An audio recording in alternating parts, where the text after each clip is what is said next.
Don't you wish we could always live in those sweet moments when the presence of the Lord feels so real? When we read our Bibles and everything within us cries out, "Yes, that's the God that I know." Those moments in prayer when we are absolutely certain that He hears, that He knows, and that He is sovereignly and lovingly at work in every detail of our lives. Those moments when our heart just sings because we delight in the reality that we know that He loves us. Unfortunately, those moments come and they go. But even when life gets really confusing, even when we face those moments when we don't feel His love, when we don't feel His goodness, when we don't feel His presence, we can look back at those sweet moments of clarity and we can cling to what we know to be true about Him. We see that in today's reading from Psalms 84 to 86. For the writer of the psalm, who was apparently a priest, one of the sons of Korah, Psalm 84 was one of those sweet moments of clarity.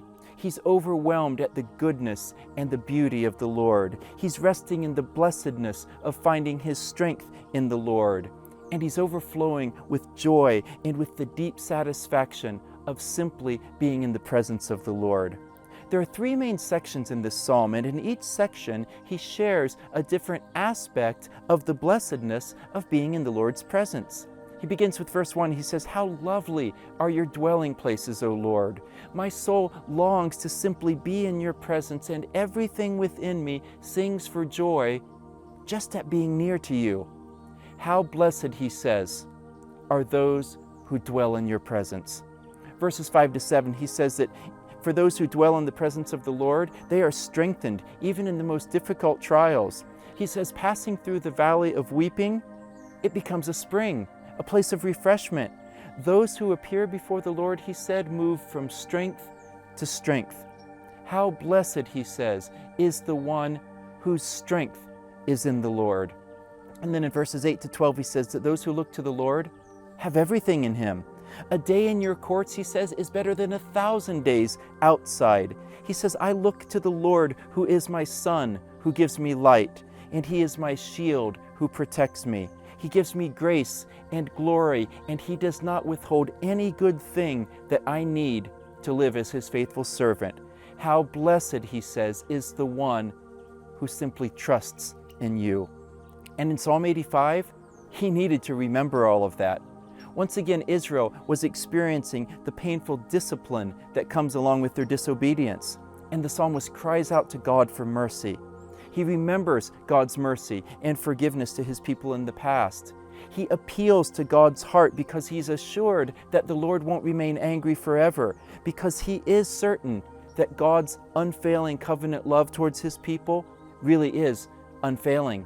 And so he concludes with confidence that the Lord will ultimately save his people because he is good and because he always does what is right for the people that he loves. Psalm 86, written by David. David's not exactly living in one of those sweet moments of clarity at the time. He was experiencing great difficulty. He was even fearing for his life.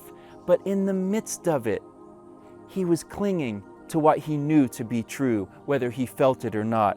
He says, Lord, you're good. He says, Lord, you are always ready to forgive. Lord, there is none like you. You are sovereign over the nations. You alone are God. You've been faithful to deliver me in the past. And he ends by declaring the same truth about God that God declared about himself to Moses in Exodus 34. He says, Lord, you are merciful and gracious, slow to anger, and abounding in unfailing love.